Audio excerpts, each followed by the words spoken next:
Boa noite a todos, sejam bem-vindos a mais um direto, relacionado com um conjunto de temas que eu já aqui deixei elencado. Espero que todos se encontrem bem, espero que todos estejam também atentos ao conjunto de situações da realidade internacional que tem acontecido, não só envolvendo Rússia, Ucrânia, NATO e Estados Unidos, mas também envolvendo um conjunto de outros palcos. Por exemplo, ainda hoje nós tivemos a notícia do golpe de Estado no Gabão. O presidente Ali Bongo, que acabou por ser destituído e afastado pelos militares. Isto é recorrente no Gabão. Os vários atos eleitorais têm decorrido sempre com tentativas de golpe de Estado, com todas elas falhadas, também com ações com vista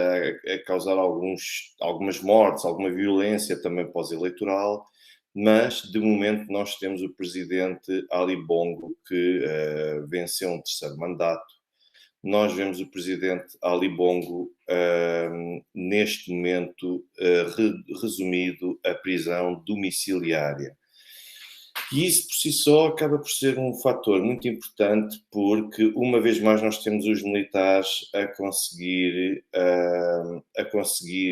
derrubar o poder. Vamos ver, porque como eu digo, no Gabão o que acontece sempre, eleição após eleição, são sempre tentativas de golpe de Estado, golpes de Estado que duram horas, golpes de Estado que não duram muito mais do que tudo aquilo que nós acabamos por ver, e depois há sempre um recuo ou uma retirada relativamente a algum tipo de liderança transitória, por assim dizer, neste caso no Gabão. Portanto, eu acho que nós temos de olhar para o Gabão com alguma cautela para perceber se é um golpe de Estado para ser mantido e para ser também prosseguido por parte de todos aqueles que são os agentes golpistas. Eu saúdo toda a gente que vai entrando, estejam a ver-me a partir de Portugal, estejam a ver-me também a partir do Brasil, Angola, Moçambique, Cabo Verde, Guiné-Bissau, São Tomé e Príncipe, Timor, Alemanha. Portanto, eu sou toda a gente que se encontra, a Rússia, claro, nos vários palcos, e lá está o Sr. Dino Quaresma, que está em Angola. E eu gostaria ainda de alertar a todos aqueles que forem entrando e a todos aqueles que virem depois também este direto já em diferido. Eu gostaria de solicitar que a todos para que deixem o vosso gosto, deixem o vosso like. É de facto uma situação que ajuda a promover, é uma solução, é um ato que ajuda a promover o direto, os vídeos, o canal, e portanto eu gostaria de apelar a todos para que deixem o vosso gosto. A senhora Ana Rodas diz: o presidente ganhou as eleições, onde está o povo que o elegeu? Em imagens vê-se o povo muito contente com o golpe, estranho. Porque aqueles que, pois, essa é uma das questões relativamente ao Gabão, e a senhora Ana Rodas toca sem sombra de dúvida num aspecto muitíssimo importante. É que, no caso do Gabão, nós voltamos a ver pessoas que não votariam em Ali Bongo, neste caso concreto, a conseguirem sair à rua e a celebrar o golpe de Estado e a queda de Ali Bongo. Contudo, um dos argumentos que foram invocados pelos golpistas, portanto, pelos autores do golpe de Estado, foi de que estas eleições que foram realizadas foram eleições fraudulentas. E a verdade é que a família Bongo já controla e já domina o Gabão já há 55 anos. Portanto, estamos a falar de 55 anos. Portanto, primeiro foi o pai de Ali Bongo, que foi presidente até 2009, até à morte do seu pai, e agora temos Ali Bongo a suceder também ao seu pai. Depois, pelo meio, nós temos um país que se confunde com um reino e que se confunde com um reino cuja propriedade é toda desta família. Mas eu vou deixar um pouco mais para esperar pela questão do Gabão, para ver se a situação verdadeiramente se consolida. Um outro aspecto que eu gostaria de frisar e que é, a meu ver, muito importante, e já entrando nos temas do dia de hoje, prende-se com o facto de nós termos os Estados Unidos que forneceram à Ucrânia mísseis anti-radiação com a referência RTX AGM 88 HARM, cujo objetivo era suprimir ou ludibriar os radares russos. Esse era o grande objetivo com o fornecimento destes mísseis. No entanto, a verdade é que estes mísseis acabam por não ser suficientes para combater com sucesso aquilo em que a Rússia tem verdadeiramente prevalecido, que é na chamada guerra eletrónica, porque os russos continuam a ser extremamente hábeis na forma como conseguem suprimir o sinal no contexto da guerra eletrónica, e nós estamos a falar de uma linha de contacto neste momento na Ucrânia de mais de 1400 quilómetros. Portanto, estamos a falar de uma área que não é o dobro de Portugal, mas não fica muito longe de ser o dobro de Portugal. Pelo menos na vertical, por assim dizer. E é também por isso que ainda há uns tempos, falava até, salvo erro, o senhor Carlos Sousa de Saint-Tropez, que veio falar da questão dos caças suecos Gripen. E não é por acaso que querem sugerir, e as Forças Armadas ucranianas entendem que devem ter o fornecimento de caças suecos destes Gripen e também Panavia Tornado. A verdade é que estes caças suecos, que são diferentes, não se confundem com os F-16, mas eles estão equipados com sistemas de guerra eletrónica baseados no sistema AREXIS. E o Panavia Tornado, que foi desenvolvido conjuntamente por Grã-Bretanha, Alemanha e também Itália, ele acaba por ter um conjunto de modificações, mas sobretudo também essas modificações são destinadas a conseguir suprimir a guerra eletrónica. E além disso, sucede ainda que a Força Aérea também quer substituir 20 Panavia Tornados, a Força Aérea alemã, especializados por Eurofighter Typhoons que sejam mais modernos, equipados também com um míssil guiado, uma versão AGM-88E, que na verdade é uma versão modernizada daqueles que os Estados Unidos forneceram às Forças Armadas da Ucrânia. E, ainda que os alemães possam receber novas aeronaves anti-radar até 2028, as forças ucranianas não estão sequer a pensar nesse tipo de tecnologia. Aquilo que eles querem é o velhinho Panavia Tornado da Alemanha. E estes pedidos têm, de facto, uma justificação. É que, até ao momento, nós ouvimos falar dos HIMARS, nós ouvimos falar também dos drones, nós ouvimos falar de um conjunto de contextos e de um conjunto de equipamentos, e todos eles têm sido incapazes de ultrapassar a Rússia e de assegurar supremacia face à Rússia neste contexto de guerra eletrónica, e que aliás tem sido assumida não só pelo Pentágono, mas que tem sido também assumida pelo lado ucraniano. Existe esse reconhecimento. Um outro aspecto que eu gostaria de explorar convosco prende-se com o facto de nós termos tido, pelo menos a notícia na noite passada, de ataques em massa, com drones em massa, em território russo. Eu vou começar por vos mostrar o mapa do costume, aquele mapa que vocês já se habituaram também a ver e que eu tenho colocado em praticamente todos os diretos que realizo e que tenho realizado ao longo dos últimos tempos. E aquilo que eu gostaria de vos mostrar era, acima de tudo, portanto, esta é a frente, mas eu vou tentar reduzir aqui um pouco, porque houve, de facto, aqui os ataques mais para norte. Na zona, além de haver aqui ataques esta área em que vocês aqui conseguem ver o meu rato e desta linha vermelha grossa para a direita é a Federação Russa. Aqui encontra-se a Bielorrússia e aqui para sul encontra-se a Ucrânia. E essa utilização de drones aconteceu em várias regiões e em várias áreas. Desde logo, nós temos aqui Moscovo, e sendo que temos aqui Moscovo a uma distância ainda significativa, expressiva do solo ucraniano, e nós vemos que temos ao longo de todo este percurso um conjunto de ataques que foram perpetrados com recurso a drone por parte da Ucrânia. Vejam que aqui temos um, aqui temos outro, aqui temos dois, aqui temos outro, ou seja, nós temos um conjunto de ataques que foram conduzidos ao longo da última madrugada pelo lado ucraniano. E agora, para se poder ter um pouco a noção do que é que nós falamos aqui de Pskov, portanto, e esta área de Pskov é, de facto, uma área que fica não muito longe de São Petersburgo. Vejam que nós estamos a falar aqui, deixem-me ver se,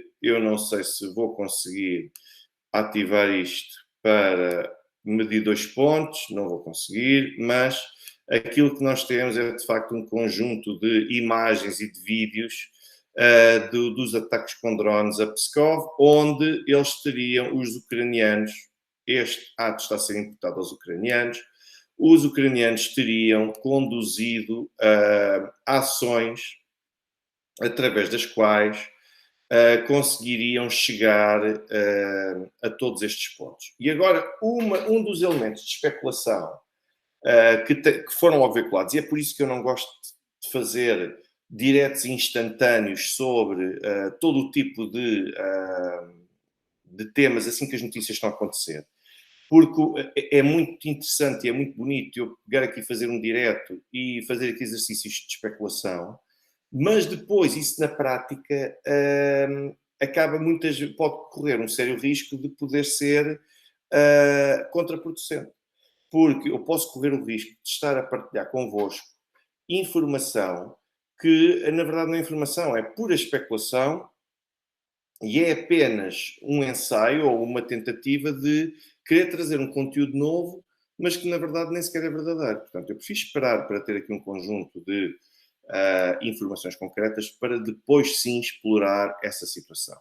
E, então, em que é que consistia a análise avançada ainda na noite de ontem, ao longo e madrugada fora, até ao início da manhã de hoje? Era que, como veem, Pskov fica aqui, portanto, onde está neste momento o meu rato, e vejam que aqui ao lado fica a Estónia, ou seja, estamos a falar cerca de 20 km dessa área, fica a Estónia, e pouco mais, e a cerca de 40 km nós temos a Letónia.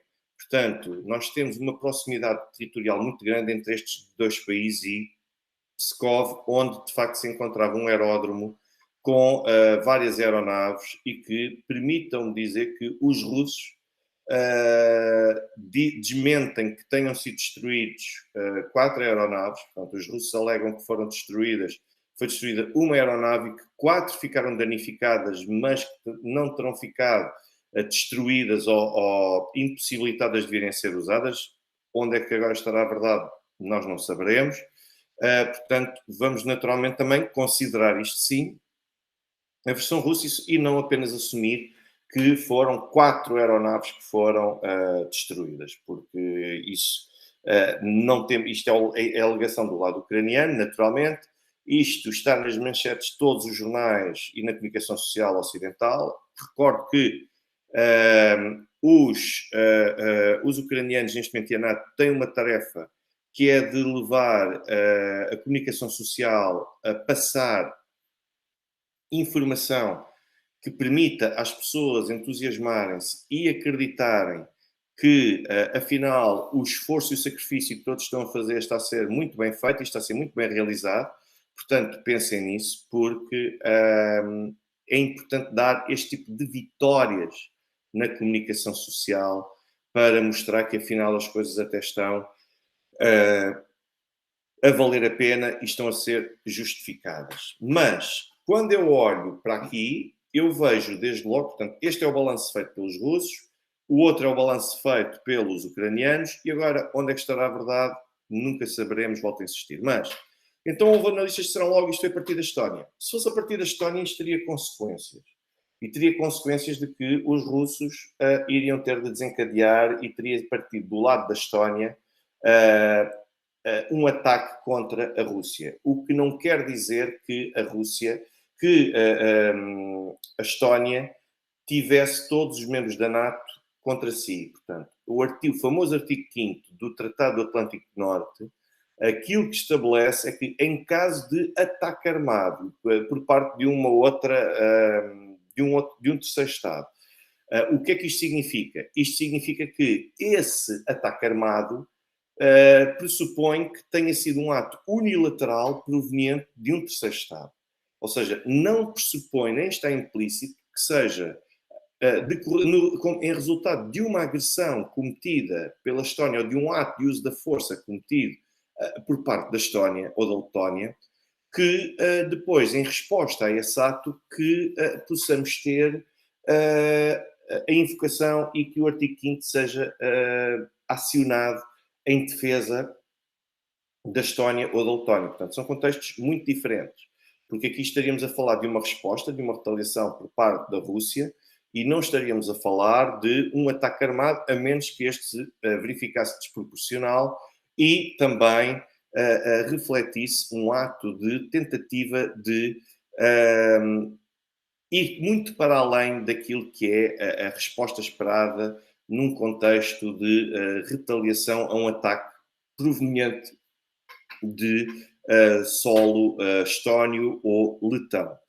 O que eu gostaria de vos dizer então é que uns começaram por afirmar que partiu da Estónia, outros começaram a dizer que partiu da Letónia, e a verdade é que nós temos aqui uma área de onde é que ele terá saído, ainda não há nenhuma confirmação, mas a única forma de não partir de um país aliado da NATO era a partir do Báltico, de uma zona neutra, e de uma zona neutra, este ataque tivesse partido de uma zona que são águas que não pertencem a ninguém e que são considerados zona neutra e que continuam a ficar bastante perto daquilo que é, como vocês podem ver. Portanto, se ficasse a partir todo deste mar, ainda aqui no Báltico, isso significaria que continuariam a ficar muito perto. Isto porquê? Porque toda a gente duvidava da capacidade de os ucranianos conseguirem, a partir do seu território, destacar drones que fizessem mais de 700 quilómetros até chegar ao destino, todos eles. E isso naturalmente não interessa ao lado ucraniano, porque o lado ucraniano não tem essa capacidade para conseguir atingir estas distâncias assim tão grandes. Portanto, o cenário mais provável é que o ataque tenha partido a partir desta zona neutra do Báltico, em que, não pertencendo à jurisdição de nenhum Estado, poderia partir daí. É importante perceber se é do lado ucraniano ou se a partir de quem, a partir de onde é que isso terá sido desencadeado. Mas depois, nós vamos aqui para baixo e nós percebemos que ao mesmo tempo que tudo isto aconteceu, e que está aqui tudo sinalizado, e é muito importante dizer que, enquanto a comunicação social ocidental transmite a notícia no sentido de que houve um combate intensíssimo e foi uma chuva de drones intensíssima que atacou território russo, importa dizer que a esmagadora maioria deles, mesmo alguns daqueles que vieram aqui a Pskov, foram neutralizados pelos sistemas de defesa antiaérea da Rússia. Ou seja, depois aquilo que temos muitas vezes é os destroços que acabam por causar danos e um ao outro acaba por passar e acaba por ser bem sucedido. Isso acaba por ser inevitável. Mas depois, ao mesmo tempo, nós quando voltamos para sul e temos aqui na Crimeia, aquilo que nós temos, vejam que nós temos aqui desde há 2 incidentes que ninguém falou, ninguém se preocupou muito em falar sobre isto, mas a verdade é que nós temos aqui 2 incidentes no Mar Negro. E um deles foi contra um navio ucraniano e o outro também foi contra um outro navio ucraniano. Ou seja, os russos conseguiram atacar e conseguiram fazer o possível para conseguirem neutralizar este tipo de navios ucranianos. Mas isso já não interessa muito à comunicação social ocidental estar a comunicar, porque isto são baixas concretas. Seguiam naturalmente também marinheiros a bordo. As tentativas de desembarque em Kherson, na margem esquerda de Kherson, e até mesmo aqui no famoso espigão de que eu já vos falei, essas tentativas significam, mas eles colocaram lá uma bandeira. Bom, mas foram 50 e só voltaram 15. E os 15 que voltaram, nem todos voltaram em bom estado.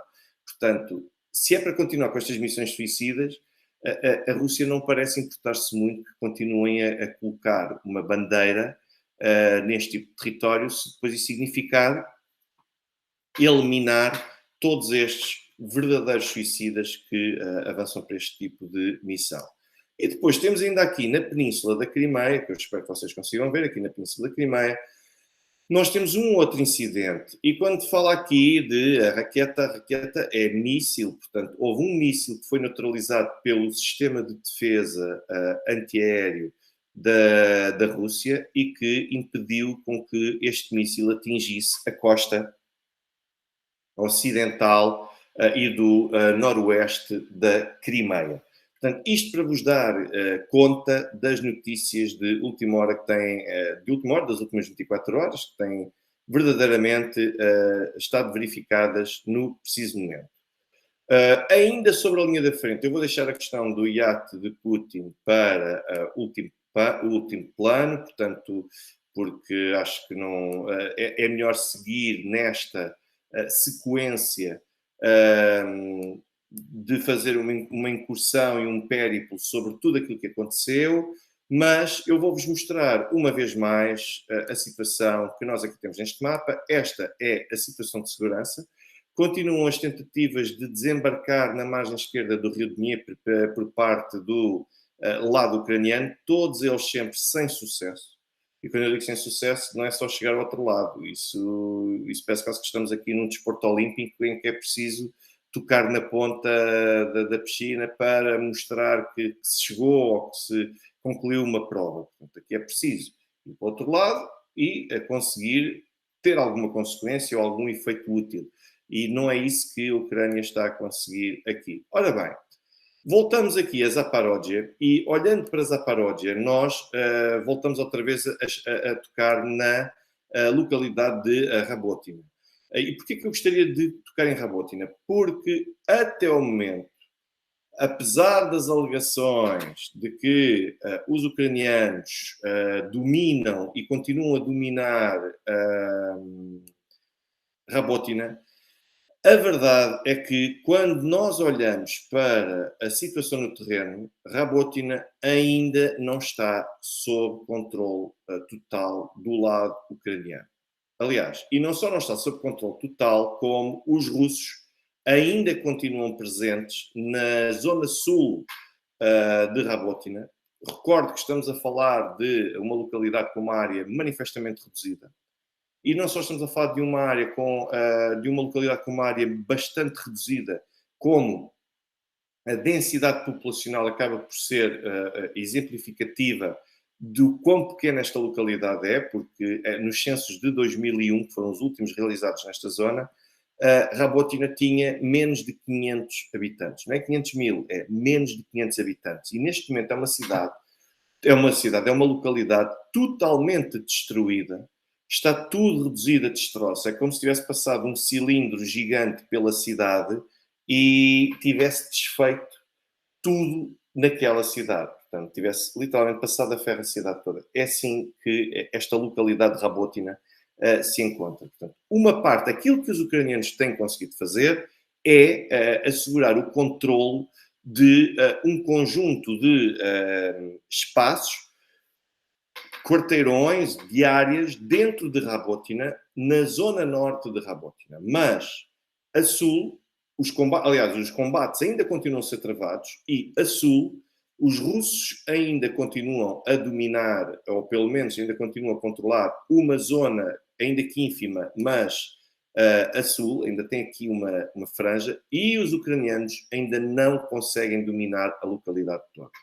Ora bem, muita gente continua a falar que era a primeira linha de defesa, era a linha de defesa mais difícil, e que a partir de agora, a partida pior não deve ficar. Bom, ainda que isso fosse verdade, importava desde já perguntar qual teria sido o preço que os militares ucranianos teriam pagado para conseguir libertar uma área desta natureza e que seria a teoricamente mais difícil, de acordo com estas narrativas ocidentais. Porque estamos a falar de várias dezenas de milhares de militares ucranianos. E são militares ucranianos que não se conseguem renovar, não é possível substituir. Portanto, logo por aí nós temos essa questão. Depois, a perda de equipamento significativo também só em Rabotina. E há um pormenor muito interessante que é preciso frisar. É que Rabotina não é a primeira linha de defesa da Rússia.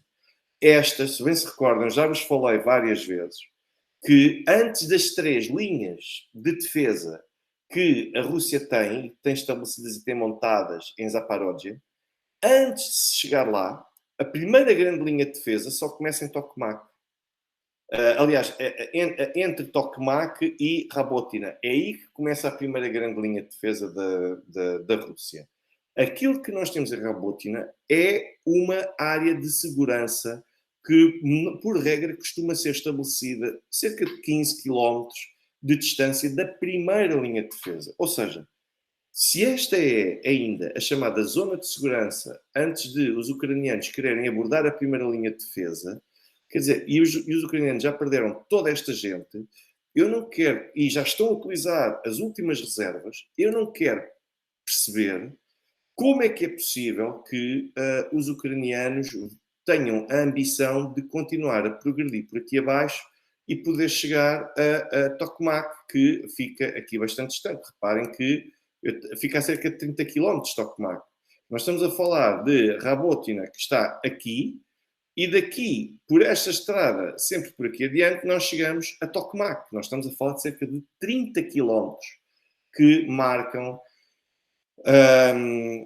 a distância entre Rabotina e Tokmak. E aqui pelo meio nós temos a primeira linha de defesa da Federação Russa. E não é só isso, é que, não sei se vocês bem se lembram, como eu vos disse ainda há 2 dias, no último live que aqui realizei, um dos grandes objetivos, eu até vou tentar pôr para ver se assim fica melhor porque permite ver a estrada. Vejam que Rabotina está aqui, e um dos grandes objetivos do lado ucraniano era conseguir progredir para sul, porque por sul conseguiam sempre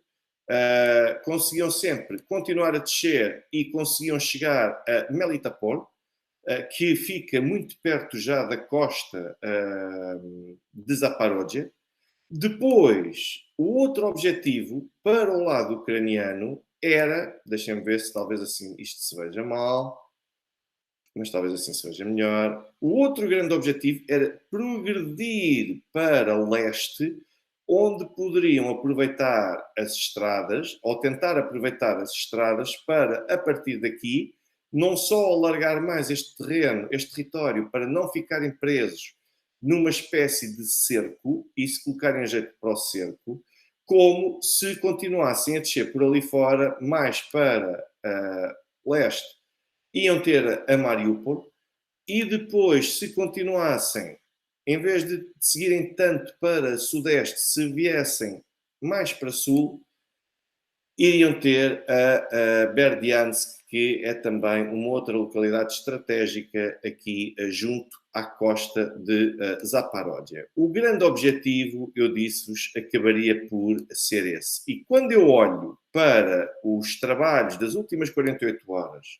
que têm marcado e caracterizado aquilo que tem sido a atividade das Forças Armadas ucranianas, Vejam que nós temos os ucranianos a desencadear ataques e uma ofensiva, a tentarem prestar tudo aquilo que têm para a Verbóvia, porque esta localidade é uma outra localidade que é também de expressão bastante significativa. Vocês podem ver que é isso mesmo que aqui está. E vejam que permitirá aos ucranianos começar depois a estender e a alastrar mais terreno, se forem bem-sucedidos, para leste, ao mesmo tempo que tentam progredir para sul. E com isso permitiria cavarem um fosso e uma distância muito grande entre dois lados russos, um neste mais para o ocidente, o outro mais para sudeste, e depois tentar a partir dali chegar à costa. O que é que sucede? O que sucede aqui é que Verbóvia é uma localidade extremamente complexa. Desde logo, entre Rabotina e Verbóvia, entre estas aldeias existe uma cordilheira montanhosa que tem fortificações que foram colocadas ali pelos russos e que são extremamente poderosos.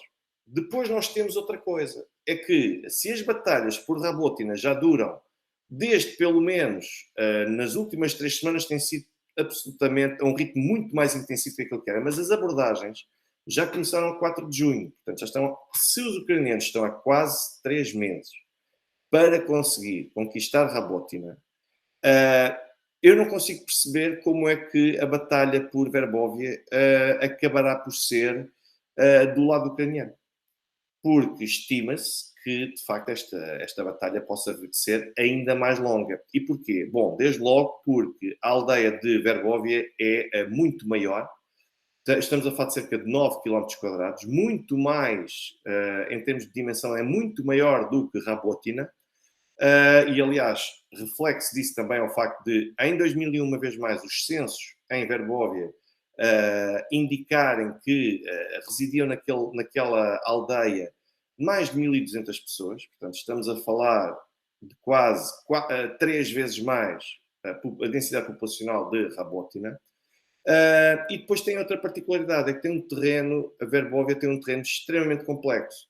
Portanto, esta localidade é dividida em 2 partes pelo rio Verbovaya, ou seja, portanto, na prática existe uma fortificação natural para os defensores russos da aldeia. Portanto, a partir do momento em que Verbóvia tem esse separador natural, não consigo perceber como é que os ucranianos vão conseguir assegurar a supremacia sobre Verbóvia. Portanto, mas a verdade é que os ucranianos estão a tentar canalizar meios e destacar meios para esta ala, para esta zona, para tentar alargar, e a grande armadilha para os ucranianos pode correr o risco de ser o seu próprio sucesso, por assim dizer, porque os ucranianos, à medida que forem avançando e que forem assumindo território como sendo deles, os ucranianos vão tendo baixas expressivas e significativas e começam a perder a capacidade de conseguir controlar esses territórios que vão administrando. E depois a tentação é outra, é que como há muito poucos ucranianos, cada vez comparativamente com os russos, para poder segurar posições e conseguir e assegurar também que é possível continuar a progredir no terreno, os russos, só na área de Kupiansk, estamos a falar de cerca de 110 mil militares que estão ali concentrados. Quer dizer, é um valor absurdo, é um número absurdo para algo que se perspectiva que os russos a qualquer instante venham acabar por controlar. Portanto, e isso por si só, a meu ver, deixa-me com muitas dúvidas de que os ucranianos possam vir a ser bem-sucedidos. Por isso é que eu acho que é muito pouco provável que os ucranianos, ainda que continuem a tentar explorar o território, que os ucranianos continuem a ser bem-sucedidos de alguma maneira. Eu não consigo perceber como é que isso vai ser possível. Quanto aos outros lados da linha da frente, portanto, ou da linha de contacto, aquilo que nós vemos é um pouco mais do mesmo. Têm estado mais sossegados, por assim dizer, os incidentes ao longo de uma parte significativa de Zaporozhye, nós percebemos que essa situação está a acontecer. Os russos continuam ainda em Zaporozhye a tentar intensificar os ataques, aliás, neste caso já não falamos sequer de Zaporozhye, já estamos a falar, isso sim, de Donetsk, porque em Donetsk nós vemos aqui já um conjunto, uma frente que já começa a concentrar aqui variadíssimos meios, são variedíssimos meios em que os russos estão verdadeiramente a tentar avançar e progredir no terreno. Depois, tudo o que nós vemos são mais tentativas, mais incursões russas. Portanto, aqui no Donbass não se encontra rigorosamente nada, nem mesmo Artyomovsk, onde se possa dizer que os ucranianos podem vir a assumir ou reivindicar o controle sobre este tipo de território. Portanto, eu estava a subir por aqui para que todos pudessem ver. Aqui estamos, então, aqui na frente de Artyomovsk, Bakhmut. Vejam que em Bakhmut as posições russas continuam verdadeiramente sólidas, os ucranianos continuam a tentar abordar por todas as formas, a desencadear vários tipos de ataques, no sentido de entrar na cidade de Artyomovsk, que continua a ser muito bem segura e protegida pelos militares russos. E depois a verdade é que quando nós continuamos a subir, existem mais registros daquilo que se vai passando na linha da frente. Nós percebemos que os russos estão a fazer muita, mas mesmo muita pressão sobre toda a área em que os ucranianos se encontram implantados e se encontram também a tentar progredir e avançar para algum tipo de ofensiva e até mesmo de algum tipo de ação que possa colocar em risco a forma de o controle russo e também a progressão russa. Em Makivka nós continuamos também a ver tudo exatamente normal. Depois, quando começamos a chegar a Kharkiv, é que nós começamos a perceber o que é que se começa a passar aqui nesta zona. Porque esta zona nós podemos perceber, vejam, antes de mais, permitam-me continuar a subir por aqui fora para vos poder mostrar a forma como as coisas estão aqui presentes no lado, entre o lado russo e também o lado ucraniano, e isto é para vocês conseguirem perceber que os russos continuam a fazer a abordagem a Kupiansk e continuam com a esperança de, e a meu ver é uma esperança bastante realista, de continuar a progredir por aqui fora. Muito bem, este é o ponto de situação na frente. Espero que tenham ficado bastante esclarecidos quanto a isso, porque para pelo menos tentar ajudar a desviar-nos daquilo que é a desinformação ocidental relativamente a tudo aquilo que está aqui a ser feito. Ora bem, estou a ver o que é que está aqui a acontecer. Ok, já percebi que realmente há sempre alguém, como vocês sabem, o que é bom. O que também é bom, tem os efeitos positivos, que é o de ver que há sempre pessoas que decidem vir perturbar, e se decidem vir perturbar é porque não têm como controlar, ou pelo menos contornar e desmentir tudo aquilo que é dito por aqui e é dito também por muitos de vocês. O que eu gostaria agora de falar convosco era relativamente à situação, então, do iate de Putin, porque nós tivemos a notícia por parte da Fundação Anticorrupção de Alexei Navalny. Portanto, como sabem, a Fundação é considerada uma organização extremista, e é considerada uma organização extremista essencialmente por causa das suas atividades subversivas. Eu gostaria de partilhar convosco, eu vou partilhar convosco aqui o site, a página onde se encontra essa peça da Fundação Anticorrupção, Claro que isto tinha de ser veiculado por imensa imprensa ocidental e depois aquilo que nós encontramos aqui para baixo, portanto, o grande objetivo é derrotar Putin desde 2011. E agora vejam que aquilo que diz vimos aqui para baixo, descemos aqui um pouco e encontramos logo aqui o famoso iate novo de Putin no valor de 100 milhões de dólares. Isto diz que é uma investigação da Fundação de Combate à Corrupção.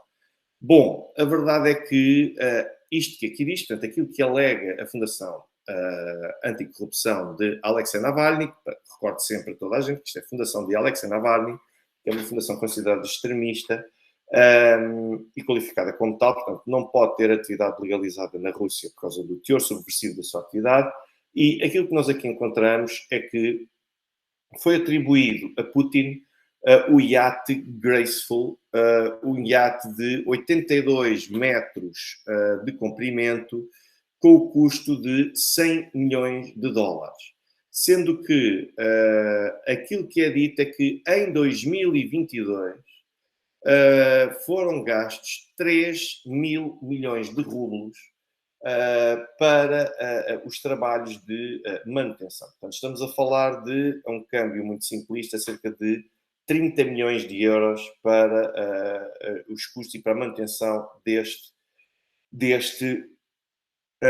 iate. E aquilo que se diz é que isto é o segundo iate de Putin, portanto, porque isto foi construído no antigo iate Sherazade, que foi arrestado após mais uma investigação de Alexei Navalny.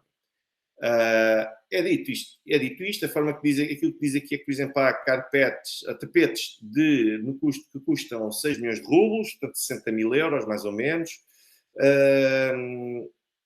Um jogo de gamão no valor de 500 mil rublos, 5 mil euros e por aí fora. Mas o que é interessante é que, além de nós descobrirmos tudo o que aqui está, eu gostaria de partilhar convosco a notícia do The Guardian, porque é o The Guardian que depois vem aqui expor também, analisar, claro, tiveram de dar ênfase a este tipo de conteúdo, e foi o The Guardian que veio expor e mostrar um conjunto de documentos que a Fundação Anticorrupção diz ter e que ajudam a incriminar Putin. O que eu posso dizer relativamente a isto é que, vejam aqui, os documentos mostram a ordem de Putin para transferir o super iate antes da intervenção na Ucrânia. E então, aquilo que é dito é que mostram-se aqui a documentação que tem. Eu tinha aqui isto ontem, mas deixem-me cá ver. Pois, eu tinha aqui, supostamente, deixem-me ver, porque apareciam aqui os documentos todos. Bom, e o que é que estes documentos, deixem-me ver, eu acho que o Guardian, porque ontem tinha estes documentos o Guardian, e agora, de repente, deixa de aparecer o Guardian e deixa de aparecer no Guardian essa documentação, ou não? Não, pronto, ok. Já não aparece, já foi retirada daqui do Guardian. Bom, mas o que é que diz então essa documentação? Vou ter de sair, portanto, este é o famoso iate e uma fotografia do iate a passar no canal Kiel, norte de Hamburgo, a 7 de fevereiro de 2022. E então aquilo que aqui é exposto é um conjunto de cartas a dizerem que os donos, aquilo que é dito é os donos ou os proprietários, portanto, se o iate fosse de Putin, parece-me que se poderia falar antes em proprietário e não os proprietários do iate, pedem no início de fevereiro que o iate seja transferido para a Rússia. E então, com base nisso, vejam bem a conclusão a que chega a Fundação Anticorrupção de Alexei Navalny. A conclusão a que chega é que só Putin é que sabia, naquela altura, que iria iniciar a operação militar especial. Portanto, o iate é de Putin. Pronto. É isto que é dito, basicamente. Ou seja, essa é uma brilhante conclusão. Agora, há aqui um problema. é que esta decisão de desencadear a Operação Militar Especial, e eu já vim aqui trazer aqui um pouco o sinal ao longo dessas lives, um conjunto de elementos que ajudam a perceber isso, é que Putin, 2, 3 dias antes de desencadear a Operação Militar Especial e até mesmo antes de realizar,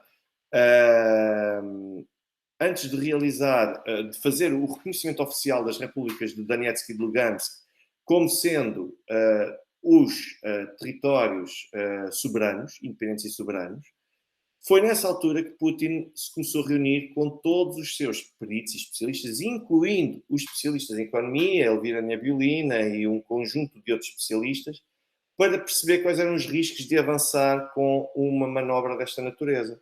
Quer dizer, existem documentos, sim, em que os donos, é o que dizem esses documentos, estavam ontem no The Guardian, os donos dizem que pedem que seja transferido o iate para território russo, e depois, pronto, é com base nisso, o único que sabia, como semanas depois foi desencadeada a Operação Militar Especial, o único que sabia que ia avançar com a Operação Militar Especial era o presidente Vladimir Putin, logo isto é este ato pertence a Putin. Portanto, e é para vocês perceberem como é que é possível que este tipo de fundações consigam estar ativas e a lançar este tipo de insinuações. Porque eu não vou dizer quem é que é o iate, porque eu não sei quem é que é o iate, mas temos logo este sinal de que são proprietários e não um proprietário. E, ao mesmo tempo, são precisos elementos que demonstrem, que atestem que verdadeiramente este ato pertence a Vladimir Putin. Isto faz lembrar, já estou aqui um pouco, a senhora Tércia Pedroso dizia logo aqui no início, que isto parece ser um pouco a mesma conversa daquela famosa mansão, que eu também já debati aqui, a mansão de Putin, em que até tinham projetos com os quartos, qual é que seria o quarto do Putin, onde é que estaria a casa de banho e por aí fora. Ou seja, tudo isto estava já disponível através desta investigação feita pela Fundação Anticorrupção de Alexei Navalny. Agora, o problema é que, afinal, concluiu-se que aquela mansão, afinal, pertencia a um empresário russo, mas que foi destinada para a construção de um hotel. Tão simples quanto isso.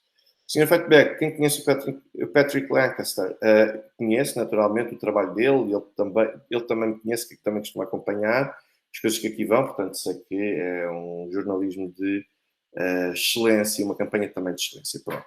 Isto era relativamente ao iate de Putin, ou seja, uma vez mais, a montanha acabou por parir um rato, porque nós não temos nenhum elemento concreto que consiga atestar que pertence a Vladimir Putin. Continuamos apenas na linha das presunções, e é um pouco neste tipo de linha que a Fundação Anticorrupção faz as suas investigações e as suas acusações.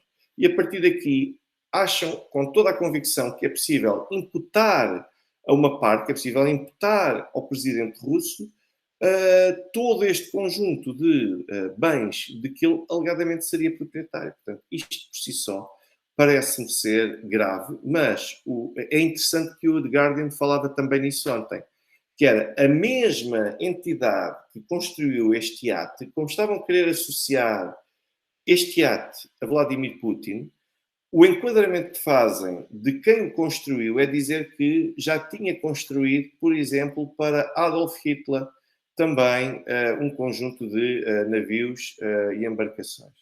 Portanto, isto é para vocês verem, ou seja, de uma forma muito subtil, ou não, tenta-se misturar ali que é a mesma empresa que já produziu navios para Hitler e que agora está a produzir para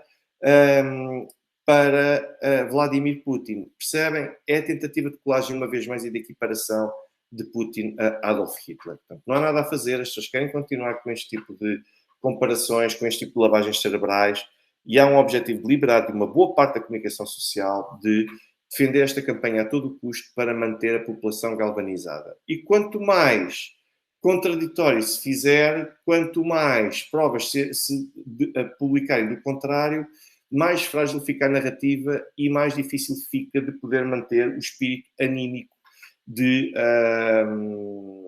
todos eles. Ora bem, o Sr. Geraldo Moeshi diz: como advogado é muito fácil explicar. O iate é de Putin, mas juridicamente falando, a titularidade está em nome de terceira ou terceiras pessoas para evitar um eventual escândalo político.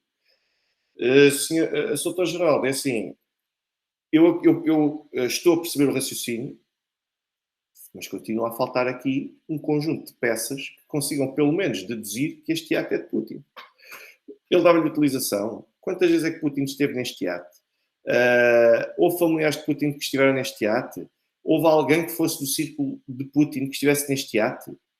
Não é nada disso é apresentado. Ou seja, o raciocínio, concordo com o seu raciocínio, sem dúvida. A titularidade pode estar em nome de uma terceira ou terceiras pessoas, para não ser associada diretamente a Vladimir Putin, concordo inteiramente, mas há aqui um conjunto de peças que são necessárias para conseguir, mesmo assim, criar um mínimo de convicção de que este ato pertence a Putin e que tem um conjunto destas de ferro que, na verdade, eles é que são os proprietários. E são essas peças todas que faltam, porque a própria investigação da Fundação Anticorrupção da Alexei Navalny nem sequer consegue dizer em que nome é que está registado este ato. Não consegue apresentar qualquer elemento que consiga comprovar em que nome é que está este ato.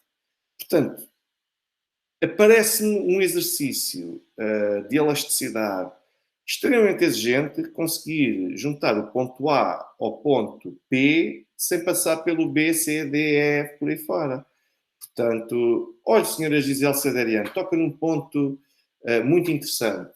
Eu uso fatos Hugo Boss, tenho também polos Hugo Boss, portanto, vejam que eu posso aqui fazer, se calhar, estou a ser nazi, ou a alimentar a indústria nazi após tudo isto. Mas a verdade é que tenho fatos Hugo Boss e tenho também polos Hugo Boss e mais alguma roupa também dessa mesma marca. Portanto, se calhar agora... mas eu percebo o que a senhora Gisele Saderiano está a dizer. Portanto, quer dizer, por esta ordem de ideias, como construtor do iate que é associado a Putin também construiu para Adolf Hitler, logo Adolf Hitler e Putin não há muitas diferenças nem semelhanças. Aliás, da mesma coisa que as empresas de manutenção de elevadores, que eu já não me lembro qual é, a ThyssenKrupp, a Thyssen, também ajudou imenso no esforço bélico nazi. Portanto, e hoje, olhem, posso-vos dizer que o meu prédio, por exemplo, a manutenção dos elevadores do meu prédio é feita pela Thyssen. Isto quer dizer o quê? Que a administração do condomínio também é nazi, é colaboracionista nazi? Quer dizer, se formos entrar por aí, estamos num caminho perigoso. Mas a verdade é que o objetivo é mesmo este, é mostrar que esta empresa trabalha para ditadores, esta empresa trabalha para nazis e o Putin é só mais um entre muitos. O objetivo é este. São bem-sucedidos ou não? Se calhar com alguns acabam por ser bem-sucedidos, com outros nem por isso. Ou seja, isto nunca mais acaba. Aliás, quem Fábio Silva, a Volkswagen, foi até criada pelo Reich. Portanto, atenção, foi criada mesmo, foi constituída pelo Reich. Atenção. Mas, isto relativamente a todos estes pontos, e depois temos aqui a senhora Zamur, que partilha uma informação também muito interessante, é que ainda hoje também voltei a ver isso, a comunicação social egípcia, que denuncia a aquisição de uma vila, um imóvel avaliado em 5 milhões de dólares pelo presidente ucraniano Volodymyr Zelensky. Já no outro dia eu falei disto, houve também quem me falasse disso, mas eu ainda não consegui recortar com elementos suficientes para poder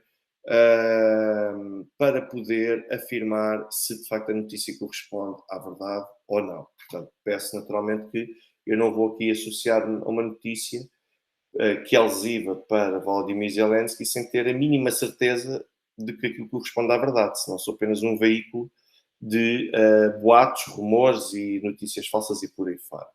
Bom, eu entretanto, eu não me queria esquecer, eu queria agradecer ao Sr. Daniel Dias pelo contributo que fez, portanto, muito obrigado pelos elogios e pelas palavras que aqui deixa, que são extremamente importantes. Agradeço a todos aqueles também que têm feito as contribuições através de Revolut, PayPal, MBWay, YouTube, também IBAN. Portanto, eu agradeço-vos a todos.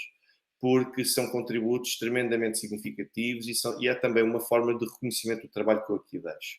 Da mesma forma que agradeço a todos aqueles que têm deixado informações, opiniões, questões, que têm deixado tudo, todo o tipo de contributos, até com os gostos, com os likes, deixem o gosto, deixem um like neste canal e que têm ajudado a promover. Porque tudo isso é extremamente importante e é isso que continua a garantir o sucesso do canal. E ainda no outro dia a senhora Hilda estava a enfatizar com toda a razão. Já vamos aqui a mais de 13.300 seguidores, é extremamente importante e é graças a vocês que isso é possível. Depois, a senhora Ana Rodas pergunta: o Egito vai integrar-se nos BRICS? Muito bem, eu ainda no outro dia falei no live dos BRICS sobre estas questões. Ponto número 1. Aquilo que foi decidido nos BRICS não foi uma integração formal já naquele instante. Foram formalmente apresentados convites para a Argentina, Egito, Sudão, Irão, Egito, Sudão, estão a faltar aqui. Emirados Árabes Unidos e Arábia Saudita.